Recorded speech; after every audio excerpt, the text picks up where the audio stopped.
Yo, what's going on, guys? I'm Bear Degidio, and we are back with another episode of the Jackson Podcast. I'm sitting here with the greatest co-host of all time, leaner and meaner than ever, sitting at a, 190 wet? 190. 190 wet, right? Frank, wait, we got Frank Mir in that. Come on, two-time heavyweight champion. We got the legend. You're going to start talking, we don't even introduce the champ?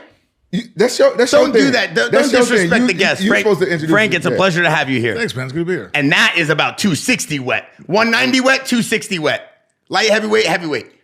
Right. Light heavyweight, heavyweight. I haven't been 190 since college. You look a little lean, brother. Look like some tilapia. Look lean. This is nice Wagyu right here. I think 190, I was in 8th grade. Oh, damn. Yeah. Damn. How much you weigh right now? Right now, about 285. Really? Yeah. Damn. I've always been heavy, though. But I remember back when I first started my UFC career, guys would walk up to me, man, you should be a light heavyweight. I'm like, dude, I'm 245 pounds. Like, I'd have to lose a leg or something. I mean, Well, when you was fighting in the UFC, you didn't have to cut weight to make heavyweight?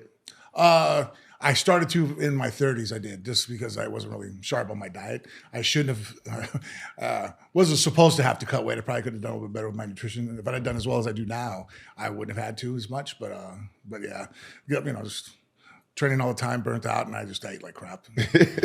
Heavyweights can get away with it, though. Yeah, but it shouldn't. You know what I mean? It wore me out more, like my knees and hips and stuff. There's a lot of stuff I have now injured, and people look at, it's from fighting. I'm like, actually, no, that's just being fat or fucking driving motorcycles. I mean, it's actually a lot more injuries from that. Oh, yeah, crazy. Remember years ago he was in that motorcycle accident? Yeah. I mean, during that time when you got the motorcycle accident, is that when they stripped the belt away from you? Yeah, I'd won the heavyweight title and went and bought a Gixxer. And about 2 months later, got hit by a car, broke my femur, put a metal rod in my leg, busted me up pretty bad. And I was probably inactive for about 18 months by the time they finally stripped me the title, which, I mean, they should have. I mean, they tried to wait as long as possible. But at that point, the doctors were like, dude, you're not going to be able to walk to the parking lot without your leg buckling, let alone go fight somebody. And that ain't going to happen anymore. So it looked like I was at the end of my career, so. Yeah, a lot of people don't come back from an injury like that. No, that was a rough one. It's funny now, though, because I do so much more mobility training and stuff. I see things now that I'm like, man, that's been a problem for 20 years. I didn't know, Even now, there's times like when if I'm doing any kind of like a security work, and I'll bring a cane with me if I know I'm going to be on my feet for a couple hours, just because it keeps my stride and keeps me from limping. Could you see him doing yoga with DDP? DDP yoga, Diamond Dallas Page? Yeah. I mean, he fixed up Butterbean, right? Yeah, he fixed Butterbean. Actually, I got his app, man. I started. That's actually was my first start going into some of the mobility training. Really? Yeah, just because before that, my wife's always like, "Hey, go do yoga, do all this shit." And a lot of times, whenever you're gonna do anything, you look at the people that do it. Like, am I gonna? Okay, I couldn't relate with them. I'm looking at them like, I don't know. And I heard all the her. All the points she's making about it's good for you, the science behind it, like, okay. But then seeing him do it, here's a guy, kind of rough looking, I'm like, that's a man, you know what I mean? If he's doing it, then, that kind of, it was easier to break the ice to go in there. It's a little hard walking into a room and all of a sudden, like, soccer moms and grandmas are kicking your ass, you know what I mean? Yeah, he came here, DDP did a podcast with us, and we had Luke Rockhold, and he had Luke do the yoga training and the weight training and a little bit of everything. It's actually pretty unique how the mobility aspect of it plays into learning about your body, because I didn't realize I didn't have good balance. I don't have good ability to stretch. I ain't limber. You can't stretch. You had no stretching ability. Yeah, I'm kind of stiff. Yeah, no, I was naturally flexible when I was younger, so that actually kind of like hurt me more because I didn't really work on it. And then as I got older and got injured and stuff, I'm like everybody else. So, I'll stretch at the end. The fucking 1 out of 10 workouts that ever actually stretch at the end of the workout, you know what I mean? So now my training is so much more about mobility and stuff that like even when I lift, it's funny because people sit there and they watch and they look at me load the bar and like, well, what are you doing? And I'm like, oh, that's it, just full range of motion, trying to get more mobile, strong and full range of motion. So yeah, I always wanted to ask you about jiu-jitsu because I'm always like impressed at heavyweights that's really good at jiu-jitsu because I always sucked at jiu-jitsu. How were you when you started? I never even asked you. Oh, well, I didn't start jiu-jitsu until I was 19. What? Before that, I'd done karate for my dad. He was from Cuba, so it was more like above the waist kickboxing because boxing and judo and stuff. And so I had done that until, let's say I was 17. I wrestled in high school my junior year and my senior year. Did decent at it. And then I thought I was going to be a bartender. That was my aspirations when I was younger. Growing up in Vegas, you know what I mean? Like, okay, no student loans and I'll just make money right off the bat. And then I started fucking around training jiu-jitsu at 19 and doing competitions. And then I was interested in testing myself. So I was like, oh, because I always train martial arts because that's like kind of like my religion. Not kind of, it is my faith. And it's like what I use to make myself a better person. And so I didn't start till I was 19, but I picked up things really fast and just, you know, and even now though, I wish I could be my own coach. The things I've learned about MMA and martial arts now, from stand up to grappling to on the ground, everything, you know, it's different. You know, back when we started training, like, you know, I tell people like fighting in 2001 and, you know, being trained by guys that do gi jiu-jitsu or being trained by guys just wrestle in college, like none of us really had MMA guys training us. That'd be akin to a football player nowadays going to a Tom Brady and go, okay, so who's your well, that guy there, he's my throwing coach. Well, what did he do? He played baseball. Okay. This guy, he helps me tackle and run. I'm like, what did he do? He played rugby. I'm like, does anybody here actually play football or different aspects of it? You know what I mean? Yeah. Which, you know, better than nothing, but like the sport's evolved so much now. That's why even what I do, like people, you do jiu-jitsu. I'm like, I do MMA. It's mixed martial arts. Just depends if we're on the ground or on our feet and where we're at. Yeah, I mean, you've seen the heavyweight division probably evolve the craziest over the years. One of your fights, I think it was the rematch with Lesnar. Did you hire Damian Maia to be your jiu-jitsu coach? At the time, I actually, I trained with Damian a little bit, but I'm good friends with Robert Drysdale. That's who I trained a lot of my jiu-jitsu with. Since 2008, when I coached against Rodrigo Nogueira on the reality show, I had Damian and Robert. But Damian goes back and forth to Brazil, and Robert has a school in Vegas. And so Robert and I were, you know, much closer. Do you, during the year of that time span, like, because you've seen the evolution of the heavyweight division since you fought, in the list of people you fought, I mean, Tank Abbott, Tim Silva, Brock Lesnar, Chet Congo, Shane, Mirko Krokop, Junior Dos Santos, Josh Barnett, Alistar Overeem, Bigfoot, Mark Hunt, Fedor, Roy Nelson. I mean, the list is like some of the most legendary fighters of all time. How do you think that heavyweight division has evolved since the time you've been fighting? Well, I think that, you know, it's kind of still similar, really. I think we have a little bit better athletes nowadays will come into it, because back in the day, you know, 15, 20 years ago, if you were a really high level athlete, that's one thing that gave me an advantage, that I was athletic. Most guys with my athleticism would not have got into fighting, you know what I mean? It's kind of like you go to college wrestling, you know, the wrestling guy might be a good athlete, but most of the time, if you're a good heavyweight athlete, you're playing football, you know what I mean? Playing basketball. And most of our good athletes are the smaller guys. Because, you know, if you're a world-class athlete and you weigh 170 pounds, you're going to want to do a sport that's weight orientated. You're not going to want to go compete against a guy who's 240 on the field, because that sucks. You know, it's difficult to then make up for that weight. But if there's weight classes, you know, and so fighting sports having weight classes, world-class athletes in the different areas, well, the heavyweights end up going to football, basketball, baseball, the other sports that were much more, you know, monetarily generous. You know, so the one thing though, I think though, is that our rule system still just really is in favor of striking. And I understand why. You don't have to know shit about fighting. I could bring a date to a fight, bring a buddy who's never seen anything about anything. He watches two guys swinging at each other. He doesn't have to know what fighting is and go, oh, that guy hit that guy and he fell down. I get that, okay? You see guys grappling or wrestling around the ground. Like, you have to kind of have an understanding of what's going on to appreciate it. So the education for the audience is much more oriented towards striking. So that's why sometimes, like, when people say, oh, that's what I'm like, no, come on. I mean, honestly, look, one takedown's a real fight. No one's gonna stop me and tell me to get up now because you're holding on to my arms. You know what I mean? They're like, you know, and trying to tie me up and stall me. You know, think about it. Like, if a fight gets boring in a striking match, you know, for instance, Ngannou versus, what was it, Derek? You know, everybody complained about the fight.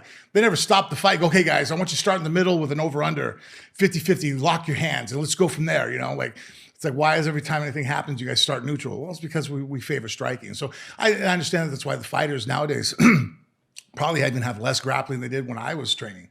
You know, I see some of the guys, when I watch them, I'm like, man, like, grappling has really gotten bad in MMA. Yeah. Speaking of Francis, did you watch that fight this weekend? No, I didn't get to see it yet. Yeah. I'm gonna watch it. Just didn't get a chance to. Yeah. Actually, we were here. Yeah. We was here doing the UFC gym. Yeah. I left. I had to go watch it because my buddy AJ McKee, he was up first. I went and watched him fight, and then Francis, man, he put on the show. That got. If you heard the results. So. Oh yeah. I mean, he definitely came out. I think he had something to prove. I know he was fighting for his son who passed away, Kobe, RIP. Yeah. And Francis came and did our podcast. Jackson athlete, incredible guy. He has a lot of heart. But like Rampage said, I think he came out there. Yeah, intelligent. Yeah. He came out there with something to prove, I think. Yeah. I think a lot of people counted him out for some reason. Yeah, but because I guess that guy was so athletic, He was so That's a big. big dude. That's a big dude. He's like, what, 6'9"? He could do a gainer. Like, he's like, I know, but it's funny when I hear people say that. It's like, oh, the guy's great. I'm like, you guys it's like comparing an NIA college champ versus a Division I college champ. I'm like, yeah, you're good in your pool. You know what I mean? But like, when you get up to the level when you fight at the UFC, the top sports, when you compete against some of the other areas, it's like, yeah, but look at the pool of depth of who he's competed against. You know what I mean? So I'm like, I don't see this going past one round. Yeah, Really? I figure I understand what you're saying, but the only thing that I was even saying that would give Francis, any type of competition, just how athletic and how big that guy is. Yeah. I mean, the guy was massive. I think, what was his actual height? Then he's 7'1"? No, they said 6'9", your favorite number. What? 6'8". Yeah, 6'8". Okay, but he was like, what, 20 pounds heavier than him? 20 or 30 pounds heavier than him. Yeah. So, I mean, when they were at the weigh-ins, I mean, yeah, what is his actual, he's 34 years old, and he weighed in at 6'8", 280, 292. So that's a pretty big boy. Yeah, and honestly, I think that favors Francis. If he just hits so hard, his hands are wrapped. If I was to pick somebody to give Francis a hard time, I would pick someone who's got a motor, who can move the whole time and try to avoid taking any of those shots. The bigger and heavier you are, the more you can move out of the way. Like, Francis, at a certain point, his power is so high that it doesn't matter anymore. It's like if he touches you, you're going to fall down. You know what I mean? Yeah. I mean, everybody talks about him having ultimate power. What do you think about him coming back? You think he'll come back to the UFC? I don't see him and Dana making up. Yeah, I just don't see it. I said that too a long time ago. Remember when Tito first came back again? You know what I mean? Like, he came back. I know they had some problems. I mean, Tito really went after Dana and said some stupid shit. Yeah. So who knows? I mean, I think Dana, money talks. At the end of the day, but is the UFC willing to go ahead and pay him what he's willing to, what he's able to do outside of there? I don't know. And Francis, like I said, like I've sat and spoke to him. He's a clever guy, man. Like he sits there, I remember when he was talking about his last contract, he was with the UFC. He was sitting there and we're talking and he kept singing like, time's on my side. Knowing that he goes, hey, they only want to pay me. I think it was like, 600,000, 800,000, here he's the champ. And he's like, that's okay. My contract is going to run out and, and it's just they either pay me or they don't. Like time's on my side. And I was like, wow. He's a patient guy. A lot of guys, and smart with his money. Because a lot of fighters, that's the thing they do that they rely upon is they give you a big chunk of money. And all of a sudden, next thing you know, is like, well, shit, my bills are due. I got to fucking pay. I got the wife, nagging at me.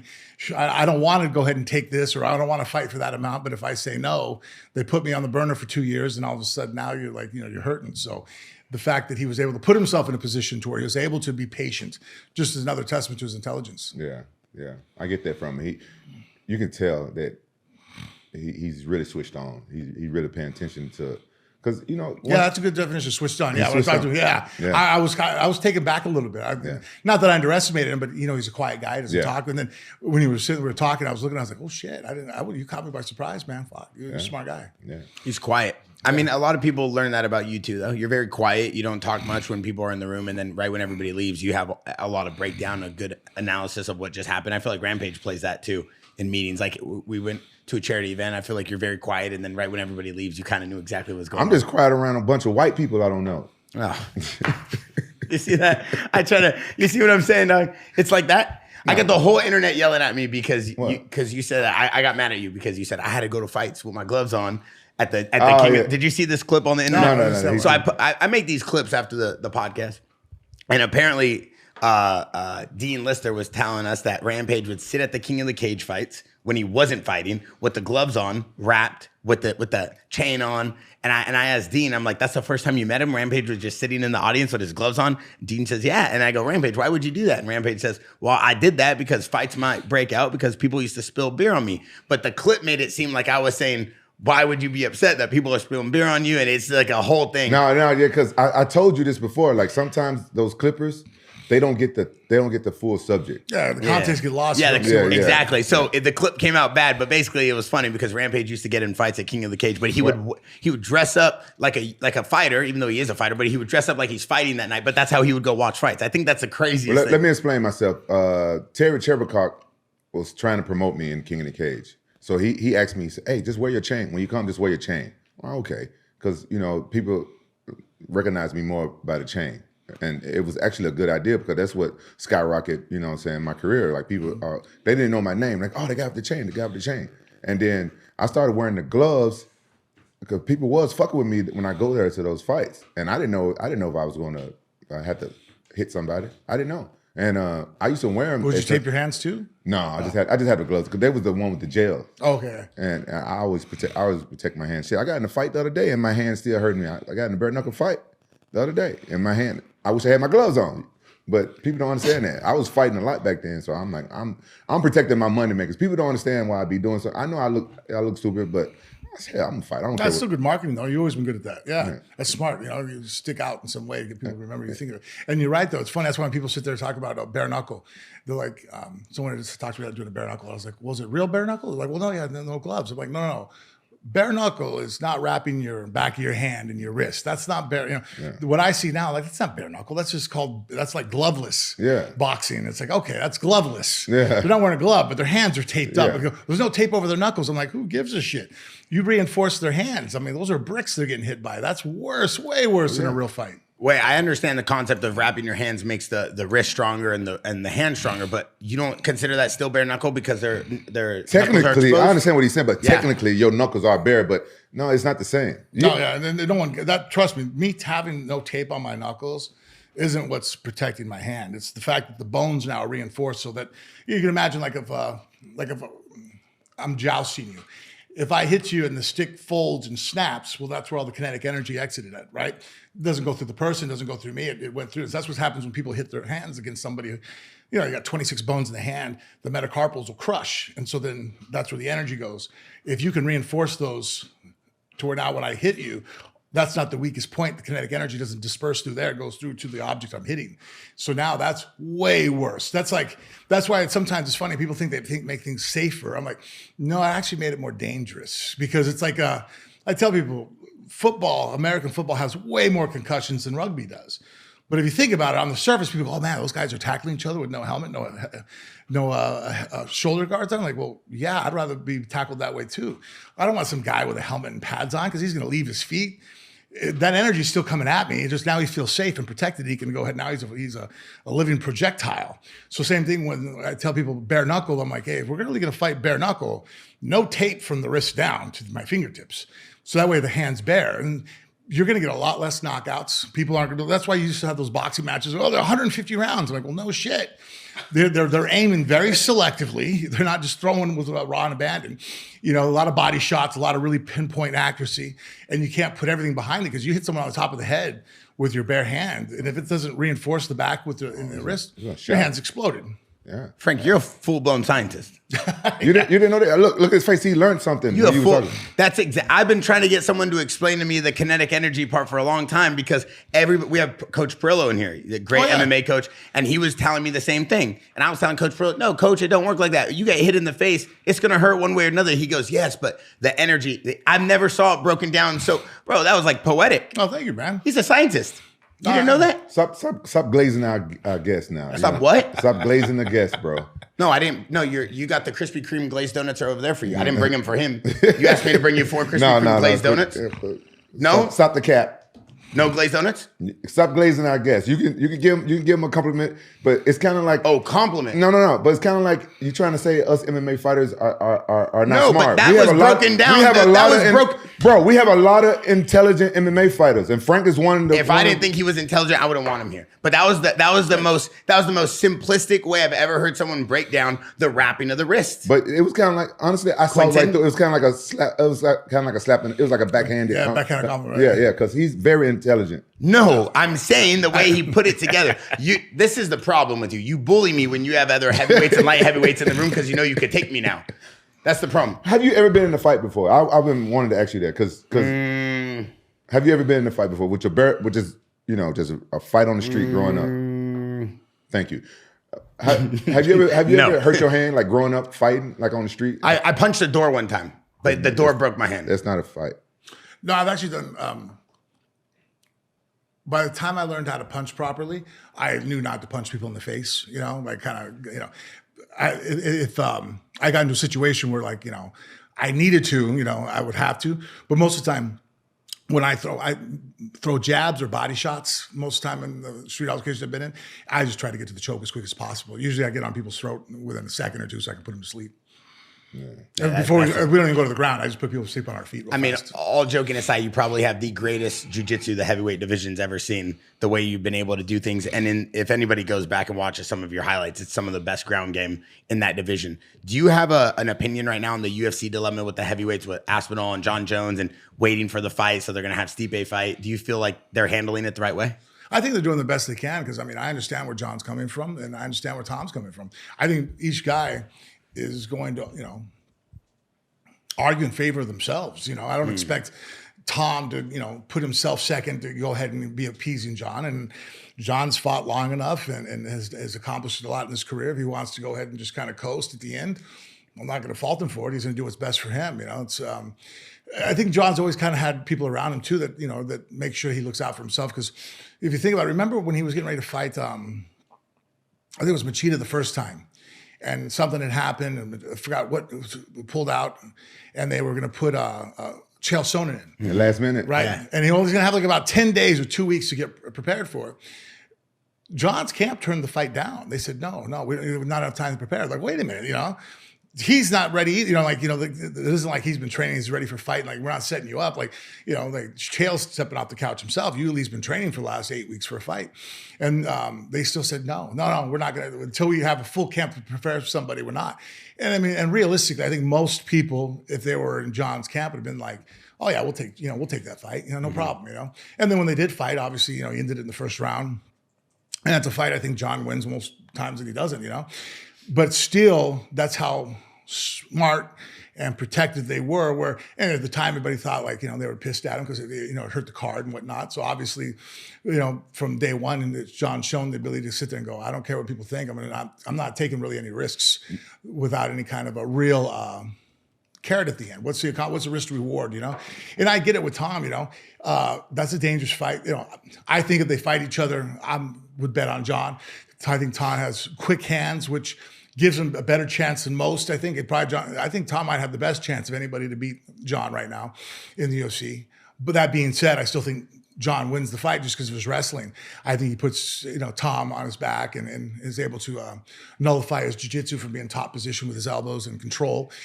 Tom does have a good shot though, because it's one thing that Jon does have an issue with the speed. If you ever watch his fight, sometimes speed gives him a hard time. Machida gave him a hard time that first round.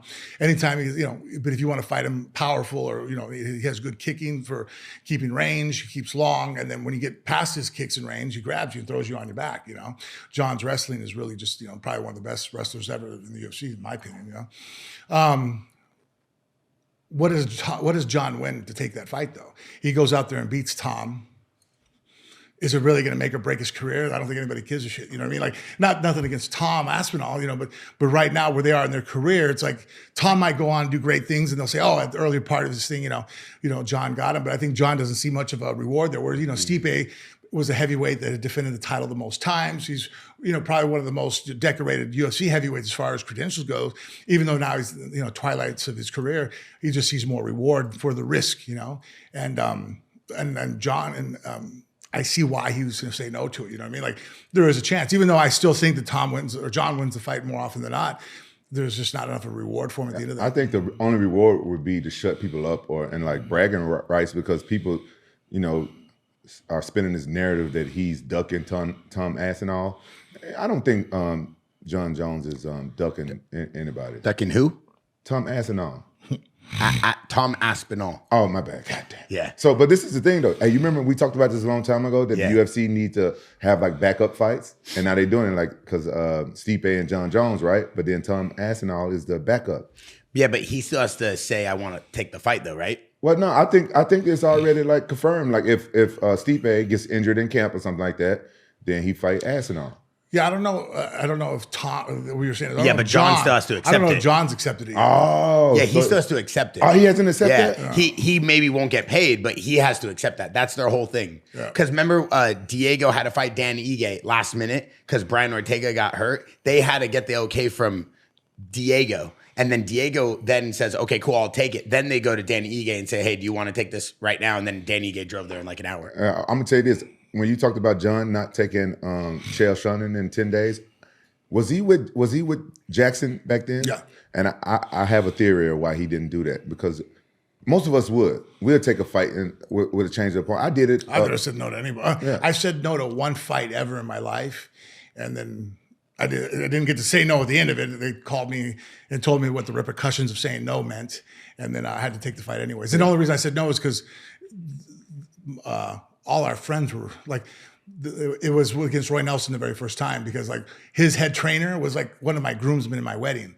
So like we had so many different people in our lives because we both lived in Vegas. Yeah, y'all both grew up there. Yeah, it's like, it was like, shit, man, like he's gonna get it, I'm gonna get it. But trust me, everybody around us is not gonna get this. You know what I mean? Like it's gonna cause a division amongst friends. And it did, you know? Yeah. And so I think that back then, Jackson, how they game plan everything. Yeah. And so that's why he didn't want to take the fight until next. That's exactly what he said. They want a whole camp to strategize and everything. And honestly, I'm gonna be real. With all due respect, I hated Jackson because of what he brought to the sport of all that game planning and stuff. Because I think he kind of made MMA boring a little bit. Because you remember back in the day, like we just got in there, close the cage, and we fought. Yeah. And then now they game planning and all this strategy and it made it really sportive, and that's it elevated the sport though a little bit for the viewer. Yeah, not the fighter. I'm a fan. I can't speak on the same level. Right. But so watch what you say. Watch what you say. I'll say this with all due respect. I do feel like right now we're seeing a high level of athleticism in the UFC, where when I watched you guys growing up, I just was going to see blood and chaos, and I love that too. It's just a different style. But that's what made MMA popular. I agree. I'm with you on this one, champ. I'm with you on this one. I thought you. I'm with you on this one. I'm just saying it's a different view. For the fan, we're watching two different genres and eras of UFC. Well, let's ask. He's like a master. Now, let's hear from the master. So I think what happens is with a lot of the matchmaking, or a lot of the game planning and playing towards the rules the way they are, I think it makes it kind of sportive and takes away the fighting aspect of it to where it makes it exciting. That's why I, honestly, like most of my career, I never even watched film on the guys I was getting ready to fight. I didn't prepare for them because I wanted to test myself. Like, okay, here's, I walk outside and some guy goes, "Hey, asshole." And I'm like, "Oh shit, we're fighting." You know what I mean? Like, I didn't have time to sit there, okay, this guy has a really good jab, and I'm gonna go ahead and avoid this part of his game and make sure, that game planning aspect of it, I get it.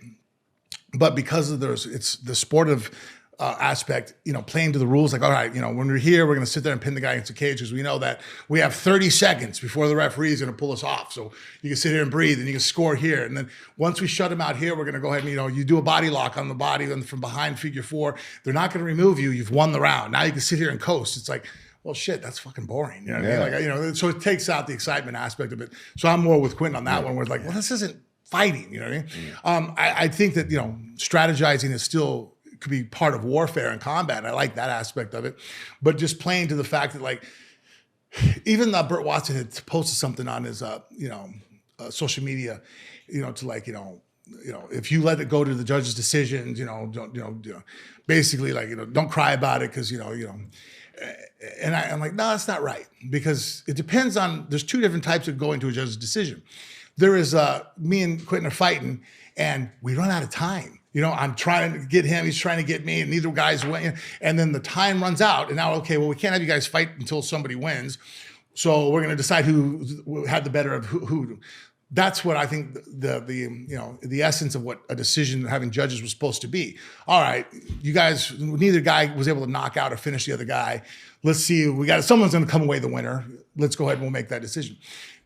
Those guys I feel bad for. I feel bad for when you have a bad decision. Because like, well, I wasn't trying to get a decision. I just was trying to kick this guy's ass, and he didn't cooperate with me, and I ran out of time, you know what I mean? Whereas you have guys that then go ahead and fight and hold back and cruise and just try to, okay, I got this round 1. I'm just going to hug and breathe and relax and keep distance. And it's like, okay, well, now I don't feel bad for you because you're purposely trying to fight to get to the judge's decision to win that way. Like that's one of your routes to victory. I don't agree with that. I think that goes against martial arts, and that goes against what we're even training for to begin with. It's like, well, I want to test and push myself. I'm not going to win a judge's decision. I'm walking to the ATM to get money out. You know what I mean? Like, okay, well, I was able to hold off the guys for 15 minutes and the cops got here. I'm like, I guess, like, but like to me, it's like I want absolute victory. I want the other person to be unconscious. You know what I mean? Like that to me is fighting, Yeah. And so that's why I think that, like, yeah, this is my opinion on it. Yeah. That's why with the decisions, it's like, okay, that's a sportive aspect because, we still have an entertainment aspect to this, and we're gonna have, people want to pay here. We can't have you guys fight for 2 days straight, until one guy dies, So we'll have a time limit on here, and then we'll give a decision. When you fight that way, I think that it is fair to say to be upset about a judge's decision, which I don't understand this. Speaking of the decisions, I think it would fix a lot of shit if at the end we just record the person. Like, let's say it's, Adelaide Bird. She's sitting there and she's doing her scorecard. Let her talk and record why she gave the round to who, okay, I gave 10-9 because of this. I saw this is cool. And at the end, we can go back, and look at it and sit there. So one as a fighter, I can see what they're looking at. But I would like to be a little bit more, like even in boxing, a little bit more accountability and explanation. Like, how the fuck did you come to that decision? I agree with that. Like, where did you come? I'm like, some of the. I was watching a boxing match about 3 or 4 months ago. It was Bud Crawford's last match. He was fighting. I don't remember. Yeah, it was a Russian guy or a Russian Federation. Anyways. I didn't even give him one round, maybe 1 or 2 rounds, and the decision went to Crawford. And I'm coming from a guy I was pulling for him to begin with. I'm a fan. I wanted him to win, and at the end, I just sat there. I was like, oh yeah, no shit, we got our ass to kick that fight, And then all of a sudden, they called the decision. I'm like, how the hell? Like, can someone please explain that to me? How he came to that conclusion? It blew my mind. You want to hear my theory? I hope I don't get in trouble for saying this, but my theory is I think some of the judges be gambling. You think judges are gambling during the middle of fights? No, if they know which fights they're judging, they can bet on that fight. Oh, you mean oh, wow. So Rampage, you thinking that judges get a preloaded, hey, you're going to be judging these fights, and then going into the fight, then they go and spend that on gambling? Yeah, that makes sense. Like if I'm judging a fight, I call Quinn and go, hey, man. So they're sports betting at the highest level, yeah. Put this on so-and-so. I'm going to make sure they pull this off, you know what I mean? Yeah. Because there is no accountability for the scoring, you know what I mean? Like, you can see score, like none of them have to really be accountable and explain. And I think that leaves room for either A, gambling, or B, the promotion's like, hey, we want this guy to win. Yeah. Because if Crawford wins, this was a bigger fight here for him, for us, that makes more money. Yeah. And because the judges don't really have to explain themselves, it's like, oh, I had it 116, 113 this way. It's like, how'd you come to that? Like, no one says anything. It's like, oh, it's a horrible. And then we just talk about the decision. Like, hey, you know what? The person who made the decision, they probably have social media. Like, it isn't like they're not, like, they can't explain themselves. Like, sit down and watch the fight with me afterwards. And like, let's watch it on film. And then you tell me why this guy won that round. That's a good idea. They should do that. Bro, that is crazy. I always hear about them thinking refs are betting or refs are scoring, but I've never heard about the judges. Have you Judges sports betting is crazy theory. Have you seen some of these decisions lately? Yeah, throughout the years. Like, how do you look at the fight right now with Bivol that just went down? Yeah, everybody was like, "There's no way that one of the judges gave him down 3 or 4 rounds." I mean, I agree with you. There's some crazy stuff going on. You got time to train with Jon Jones throughout your years. How different do you think Jon Jones is in terms of the elevated fighter IQ that people say he has? Oh no, John's actually very smart at fighting. He sees things. He's one of the. I think, there's different levels of intelligence, different lanes, basic people being, I've sat there, spoke to some people that, like, this guy's not very bright. And then we get on a topic that's up their alley and they seem like a genius, like, oh shit. All right. Well, we just, that's where this guy's lane is, where he's able to be informative and where he has understanding. And, John can be frat boyish and, obviously he's made some, what? Frat boy. Yeah. What does frat boyish mean? Let's see. Like one time I remember, I was like, "There's no fucking way that's happening." Everyone, all the guys after training went to the movies and stuff, and then like they were like taking their shirts off and like being loud and screaming. I'm in like, a movie theater. Yeah, and I'm like, to me that's frat boy shit. You know what I mean? Like, Bear would have loved to be there. Well, can you imagine being in a movie theater, drop top with Jon Jones, everybody's going nuts? That'd be the highlight of your That would have been lit. I would have been there. You would have loved it. Come on, stop. Well, You've never done that? No. You've never walked in a movie theater, took off your shirt? Never. Yes, you have. Not a movie theater. Not one time? No. Okay. I don't think most people have, right? Yeah. I mean, I never have, but that sounds like a fraternity. Yeah, so anyways, some of the things that's happened, he's been in the news for, it's like, it could be, young kid, dumb shit, right? But one time I sat in the room where we were sitting there watching a fight and it was breaking it down. And I was there specifically to sit with Greg Jackson and watch him break the fight down. And John's input was equal, right on par. I'm sitting there pointing things out. Oh, look, every time the guy stands this way when he before he does this move, he loads this. There's his telegraph. Here's his read here. And I'm like, no shit, look at that. He was right. Wow. You know, like it blew me away. I was very impressed his fight IQ to be able to sit there and watch somebody and break down their tendencies and what they like to go for. And, you know, oh, here's his tells, his reads. Look what he's thinking here. I can tell what he's doing here. This is why he goes for this. And you can sit there and watch the patterns play out. I could tell he was like that because when I fought him, I could tell. I could tell. And the whole time I was training for him, you know, I don't watch footage either. And my coach was telling me, all right, when he turns to this stance, he's going to do the right head kick. If he go this way, he gonna do a left head kick and all this. And I could tell like he breaks people down like that. And he's real good at it. Yeah, I watched an interview one time. I think I went over this with you, not on podcast, though, that Jon said the reason why he doesn't commentate is he doesn't want people to know his mind, right? He doesn't want people to see what he looks at in a fighter. Do you feel like it's that in it's like that much of an advantage for him going into fights, his IQ level like that, like for his fighters, for people not to see what he thinks at? Yeah, and I think that he's overestimating people's ability to be able to absorb and take advantage of that. I think that, like, you know, sometimes I tell people, That's a good take. There's times I'm talking and I can tell that when I say something and someone says something back to me, I can go, you didn't grasp what I just said. I get it. You know, and I'm not going to fight at home, but sometimes with my wife and I kind of have a code where she knows I get frustrated. I'm like, oh, fuck, dead people. You know what I mean? And then the reason why is like, you know, like I tell people, like, I see dead people. Like, you know, like me trying to tell someone, hey, there's a spirit there. And you're like, I don't see the shit. Like, it'd be a weird argument to have somebody. If you could really see dead people and no one else could, you look like you were nuts if you kept trying to fucking scream about it. So I've learned just to keep my mouth shut. Just like, all right, yeah, whatever. That's a smart way to be, bro. I had that problem with Bear. A lot of stuff I try to explain to him, it goes over his head. Like what? I don't want to give examples right now, but a lot of stuff. But don't make me sound dumb. That's hard. You see what I gotta deal with? I'm over here just studying tape. He gets mad. I'm watching Pride highlights. He gets pissed. He comes in and turns off the TV. I'm like, why would you do that? No, he on his spare time, he watched Chael Sonnen speaking with sunglasses on to absolutely nobody.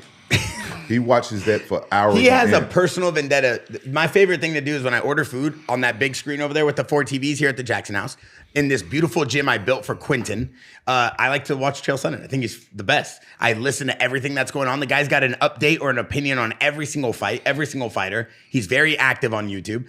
And Rampage comes in and shuts off the TV. I go, why would you shut off Uncle Chael? I'm in the middle of eating my food. I can only take that for 5 minutes. He's like, he's speaking to nobody. I'm like, so what? For 5 minutes. I can only listen to him for 5 minutes. I like Chael Sonnen. I think he should have went to pro wrestling. I think he's great for the sport. He's talked himself into some great fights. Oh, I was there when he did when he hosted it was very beginning when people started first realizing how smart he was on a mic. Like, because I mean, I've talked to Chael. I know he's a smart guy, but like his ability to just, you know, grab a mic and go, turn it on. Wow, it's incredible. Like, I think he's the best that ever did it in MMA as far as, like, you know, that aspect. But he did the host of the MMA award shows, and I was sitting next to fucking Vandalay. and hell, I was up there. Some of the jokes they made about me, you know what I mean? Like, you know, just you got to laugh about it, right? That's all I got. I'm laughing, and then like a couple jokes about Vandalay, and I'd laugh, and Vandalay was not laughing. Vandalay can't take a joke. No, he did not take a joke. I'm sitting there going, shit. Well, that is funny, but damn it! Did he give you a dirty look? He was so. I don't even think he knew I existed at that moment. He was like, I mean, at one point, I'm like, I think he's gonna jump over the row and go after fucking Chael. You know what I mean? Like, he was like, the funniest thing I ever heard Chael say when he was talking about the Nogueira brothers trying to feed a bus of carrot, I was like, man, this guy. Yeah. No, some of the shit he says. I remember when it was when he fought Silva. I didn't realize how sharp he was until then, and like, you know, it was amazing. I was like, holy shit, that's funny. And it was some of the stuff too. I'm like, oh, thank God. Like, make sure we never, like, if he ever goes up to heavyweight, man, that's going to be like, fuck, I'm not going to want to get in an argument with this guy because like, he fucking rips people's asses. Yeah, but he's good.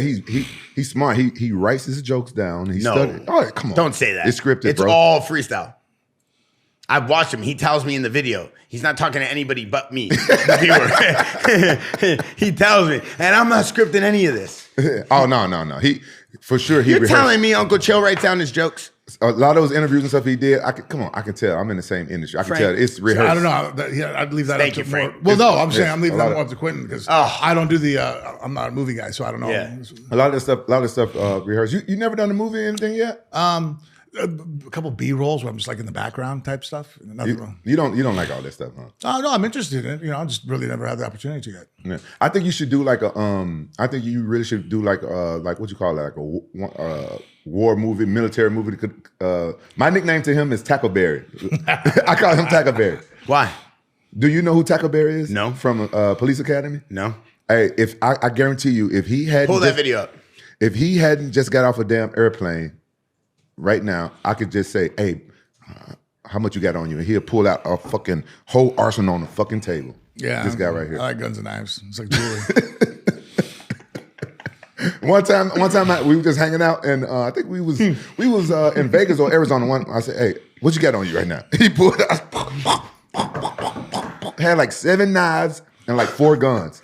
Wait, you like shooting? Yeah, I like martial arts. You know, like martial science. You know, He'd be the wrong motherfucker. He'd be the wrong motherfucker to fuck Why with. do you need knives? You're a killer, dude. Well, You're one of the greatest heavyweights of all time. Well, have you ever gotten a fight with more than one person? No. Yeah, it doesn't work out as well as you think it does. I mean, unless you get 3 idiots, 3 normal dudes should be able to beat up anybody in the world. I watched Rampage beat up 3 people on Kick streaming. Oh yeah. Rampage beat up 3 people at one time. Yeah, but this guy right here, he explained what each knife is for. This is how detailed he is with martial arts. He had a knife. He had a knife for each reason. I was like, man, you just got a knife. Just use that. No. This knife is for if he goes for this move, I can get it and cut him up on the hip. I was like, God damn. Wait, how many knives do you normally carry on you? Normally about minimum 3, just because you have one knife. If you pull out a pocket knife, you have what's called like the socially acceptable knife. So everybody fucking freaks out, you know? So it's like usually a smaller blade and stuff. And then you have knives that are meant more for, most of my knives are meant for stabbing, you know, and a couple for cutting. No, he's dead, bro. He's dead serious. Hold up. That's Tackleberry. Hold up. Pull up Tackleberry from Police Academy. Wait, so who taught you how to use these knives? Well, you know, my father's from Cuba, and there's a Santeria, a lot of my uncles and stuff. Blades are kind of a big thing in Cuba and stuff. In fact, actually during like the Spanish American War, they used a lot of machetes and whatnot when they fought the Spaniards. So blades is kind of more like just like a family thing. And then as I got older, all the stuff I could research online, you know, there's so many, you know, prison videos and whatnot put on there. It's not hard to pull up and see like, hey, what's a real fight look like with a knife? I'm like, well, that, you know, here's some closed circuit television of a guy getting stuck, you know. The best of Tackleberry, Police Academy. Yeah. Vinny, hit play. Let me see what we got going on here. Tackleberry would pull out a gun for any occasion. Wait, and you're cool with just carrying these things around on you all day long? What do you mean? Like just rolling around with multiple knives? Yeah, well, to me, like I said, again, I think knives are, you know, like to me, it's like almost like a cultural, and it's also they're. I got jumped before when I was younger, so I know what it feels like to get beat up by more than one person. So I always tell people blades are to make sure that if I don't want someone on top of me, they get off. You know what I mean? Like if you want your space, if a bunch of guys grab somebody, it's hard to grab a dude with a blade. You know what I mean? Yeah. Turn that audio off. You did, Vinny. This is your first time I give you a bad. Vinny, turn off the audio. Yeah, because you put up a bad video, Vinny. Vinny, what is this video? This is Home Alone. We're trying to watch Police Academy. Oh my! What is that? What is that? A smoke grenade launcher? That was that dirty hair gun. I think you just carry like a Colt Python. I think is what he had on there. Wait, and you carry around guns with all the knives too? Yeah, well, I mean, if a guy has a knife, I don't want to just fight him with a knife. You know, that's a shitty fucking proposition. If he has a knife, I have a gun. You know. How do you feel when you roll around with him? Not only is he an amazing fighter, but he also has knives, guns, everything else. I feel safe. How come you don't feel safe when I carry a gun with you? Because I don't think you know how to handle your gun like he handles his. I just don't. First day I get my CCW, he beats me up and I got my gun on me. I go, stop. I'm going to shoot myself in the dick. He's like, no, it's okay. And I'm like, no, this is real. He goes, that's fake. I go, no, this is real. I just got my CCW. First day. I never carried it again since. Yeah. Why would you carry a gun here inside the studio? Like, why? That was my first day I got it. You just want to carry it. But I wanted to show you. But don't have it on you in a podcast room. You don't need it. You never know when you're going to need it. Bro, I think you had problems. Do you do any training with it? Yeah. I went through multiple rounds of training. I'm just playing around with him, but I went through 3 or 4 rounds of training. I trained with some of the sheriffs, and I went and trained at right next door to one of my paintball parks, SC Village in Chino. There's Rahagi's. Did you know he used to be a pro paintball player? No, I didn't. Yeah. I mean, Rampage is messing around too. I mean, all truth, when it comes to gun safety, we shouldn't mess around about that. But when we go out, I always have like the sheriffs come and work off duty to protect Rampage just because he's so crazy. So I don't have to carry my weapon. Frank's hung out with me several times. Nah, it never gets nuts. Oh, you don't think it gets nuts with this guy? No. Was he drinking? I mean, the most I've ever had, like, I've had some crazy. The one time I came to the club with him, I'm like, what the fuck did I end up at? When was this? What was that? We was in Arizona. This is like a couple months ago. There was this girl with this real big ass dancing behind Frank. He didn't even know it. Yeah. And she had like on booty shorts. Her whole ass cheek was hanging out, and she was twerking right there. By She wanted a little Frank mirror. Oh, Nah, I think he was just trying to get everybody else's attention. But I was like in the middle of a fucking rap video. I'm just sitting there like scrunched up in the corner, looking around. I'm like, and then everybody was just trying to crowd up into this booth that has like 40 people. Should probably only have 10. I'm just like, and I'm a kind of a personal space kind of person. I'm just like, my wife's laughing at it because she thinks it's funny because she knows how I'm about people touching me and stuff. I'm like, trying not to, freak out. Yeah, and Frank, he's there and he freaked out after that. He left a little bit after that. He's like, that's enough for me. Why'd you take Frank there? I like hanging out with Frank. Frank cool as fuck, man. How long have you guys known each other? Man, it's been years. You know what? I think the first time I met Frank was at Spearmint Rhino. Yeah. I think that was the first time. I probably met you before. No, I don't think so. I think that was the first time, yeah. This was years ago. I used to work there. You worked at the Spearmint Rhino? Yeah. In security. Vegas? Yep. He wasn't a stripper. Don't get excited. What? He was. You were a stripper? You were From 2001 till 2009. You were stripping? Be honest, yes or no? So I know the real story. But you were, right? Why would you assume that I was stripping? Because they used to say that your nickname was Earthquake. That's what you said. They used to say. Is that yes or no? It's a big no. Okay, so you were just working there. He wasn't working there. No. Yeah. Okay, good. I I just was want to in make Vegas. sure. I was in Vegas visiting, and I go up to the door. I see this big ass MMA guy. I was like, "Hey, you fighting the UFC?" He was like, "Oh yeah, this is my side hustle." I'm like, "Oh damn." That's lit. How long did you work there for? For about 10 years. Yeah. And then that's where you first. That's where I first met him. But I had seen him fight and stuff before. Did you guys ever train together? No, we hadn't. Actually, yeah, we never have. I think we trained together when you were training Chris Angel, right? Yeah. Oh wow, Chris Angel, the magician. Yeah. You were training him for MMA? I still train in mixed martial arts. Really? He likes martial arts training, so he built a gym in his house, and so I go over there 2 or 3 times a week. Damn, how is he at MMA? He's actually really good at it. It's funny. Sometimes he catches people off guard because they go in there. I mean, he is 56, but he's super athletic. And guys will like grapple, roll around with him and stuff. And at first, I think people are like, oh, okay, I'm just, And then, about 2 or 3 minutes into it, their eyes get really big. And it's like, hey, don't fuck around. I mean, he'll catch your ass. Damn, that's crazy. How'd you get linked up with Chris Angel? I forgot how me and Chris met. I think it was at it was like a Tony Hawk fundraiser in Vegas like 15 years ago. And then just hit it up, start talking and stuff and just exchange numbers. And Vegas is a small town. Like everybody knows each other there. Yeah. That's the cool thing about MMA though, is because it's such a unique sport that the tools and the art you guys learn and master is something everybody wants, but you can't buy. That's the one thing, like no one can fake it. No matter how much money I try to make or how successful I try to become, if I want to be good in the ring, I gotta train, I gotta put in the time. It's the one thing. Like if you want to be a fast race car driver on the street, you go buy a fast car. You know what I mean? Like, but in this world, you can't fake it. Have you noticed that boxing hasn't transcended like that? Have you guys noticed that? Like MMA has, like nowadays you have to be careful. Like regular people have to be careful. Like how bullies and stuff they fuck around with people in bars and stuff. You have to be careful because you might fuck with some guy in the bar and he end up knowing jiu-jitsu. Yeah, boxing. It's funny how it's a different world than it was like 10, 15 years ago. Where like shit, like. There's part of me that wishes like the world didn't know MMA because 20 years ago I walked around I felt like a god because it's like you go to sleep, you go to sleep, you go to sleep. You know what I mean? Like everybody go to sleep, And nowadays like when shit starts to go down in bars and stuff, like I'm like finding put myself against the wall, my back, I'm like shit. Some motherfucker in here is probably like some purple belt and fucking jumps on me and body locks me and tries to throw in a choke. I'm gonna be fighting my ass off. You know what I mean? Like martial arts MMA's changed more so than boxing. Yeah. But I think that's also too because boxing is not very efficient. That's why it comes down to being very athletic is very important in it. Because beating the guy concussively with your hands, it's like trying to beat a guy with a baseball bat. It's like it's gonna take a few shots.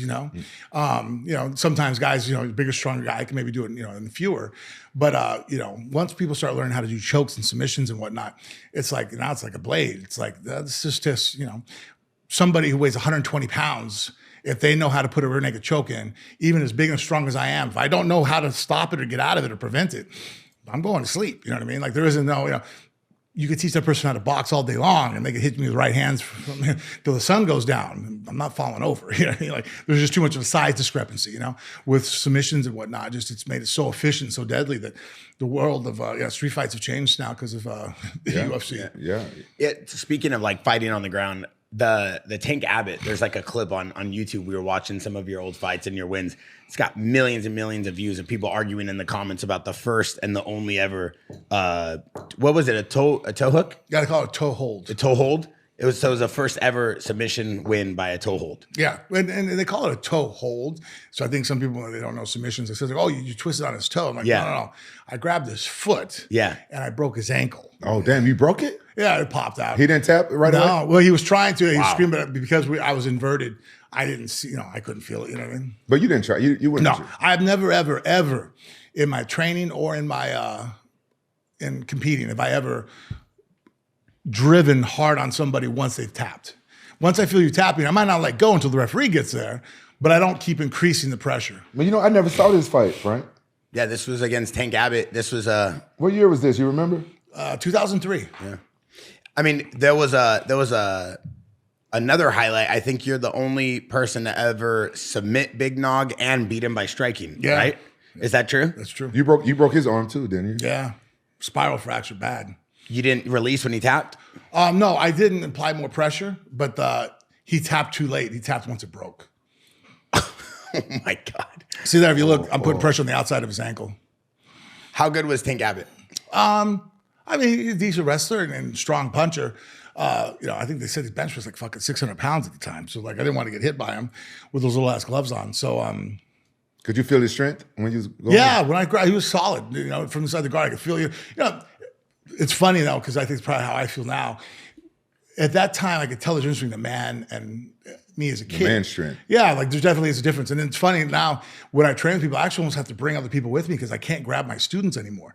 I actually did it to my son the other day. I didn't even mean to. I was like trying to show him a Russian time I grab, and I could see him wince. I'm like, oh, I'm sorry. It's okay. And I see bruises of my fingers on his arm. Like, oh, fuck, I'm not even trying. I'm sorry. You know, there's just a difference in tendon strength as you get older, just to get stronger. Yeah. You know, and I feel that now when I grab people that like, you know, like, between a man and you know, a 20-year-old call him a kid, but yeah, you're a kid, you know, you just don't have the same, even though you might bench press or squat, it's just a different kind of strength as far as body to body. How strong was Brock Lesnar when you fought? You know, he's strong, but I mean, like Shane Carwin and those guys, there's other guys out there that felt just as strong. You fought Shane Carwin too? Yeah, but speed-wise, that's what fucking shocked me with Brock. I remember the fight that knee barred him, like, I went to arm bar him and he pulled up and I rolled to one side and then I came up like in half guard to look for him and literally the fucker was gone. And it's just because he planted his chest on my shoulder and spun to the other side.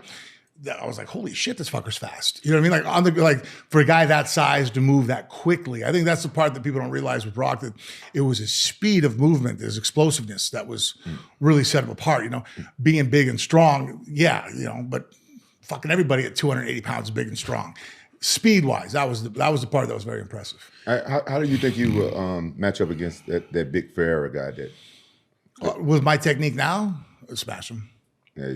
No, I mean, ever since like in the last 3 years when I first had to have my neck surgery, and I really just took time off from training, and now I've broken film down, and now because I put my own system together with footwork and how to transition from position to position with strikes and wrestling and submissions on the ground, you know, just my brain's at a different level. Like there's times I get kind of depressed. I've started to stop doing that now in the last 2 or 3 months, but for about a year there, I got depressed because I was sitting there going, fuck, if I was my own coach, if I knew now, it could put my, you know, coach the person I was 20 years ago, I never would have lost a fight. Damn. It's just, even now when I spar with people and mess around, it's just a different level of just technique, just because of the technical superiority that I have. It doesn't even come down to being who's physically stronger or faster. It's like, well, I'm just so much more technically superior that like they go to do this and I hit them like, how the fuck? I'm like, well, because you're leaning this way. So I know your weight's that way. You only have 3 options. You can only do this, this, or this with any kind of significance because of the position of your body.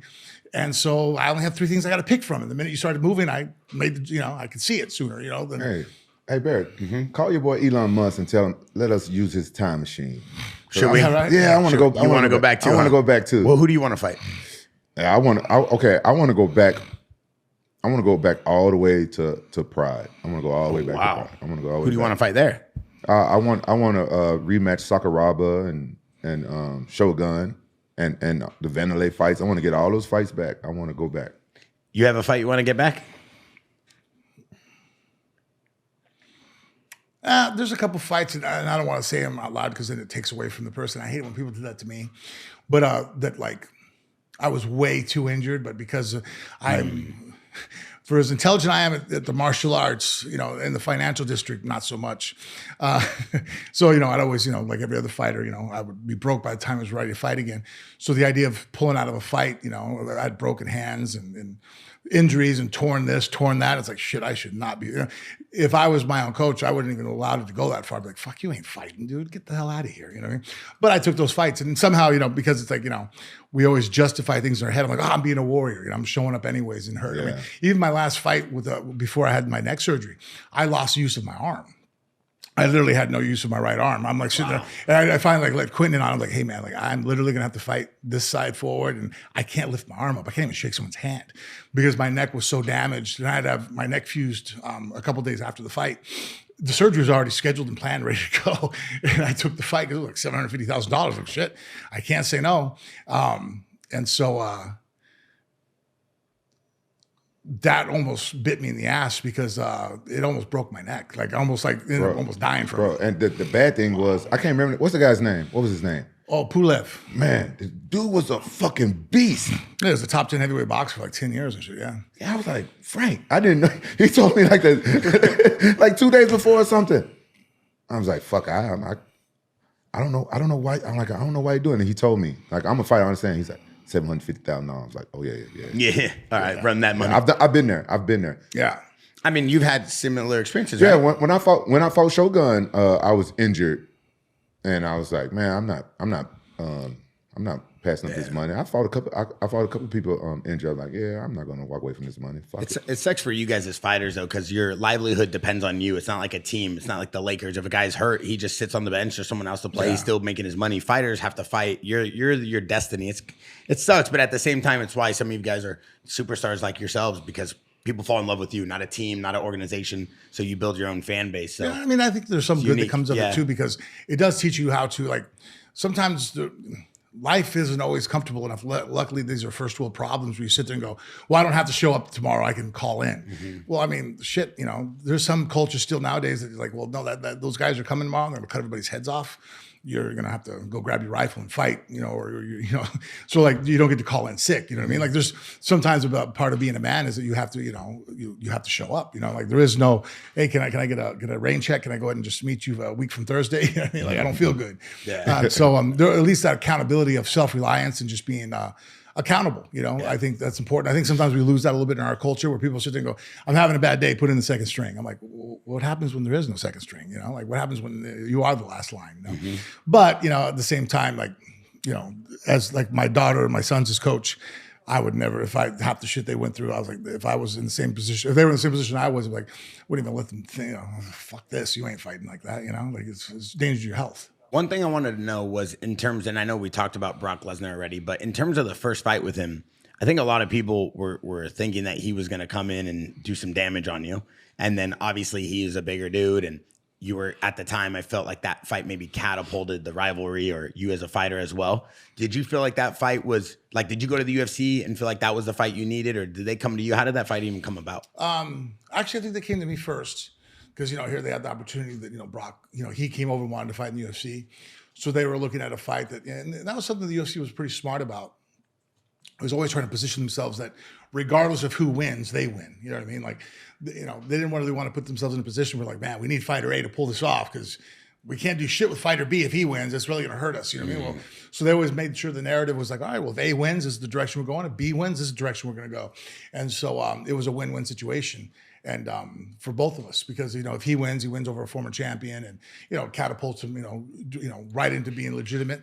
And then because of his look, his popularity, it brought a lot of eyes on me. So, yeah. How long do you think it'll be before your daughter is in the UFC?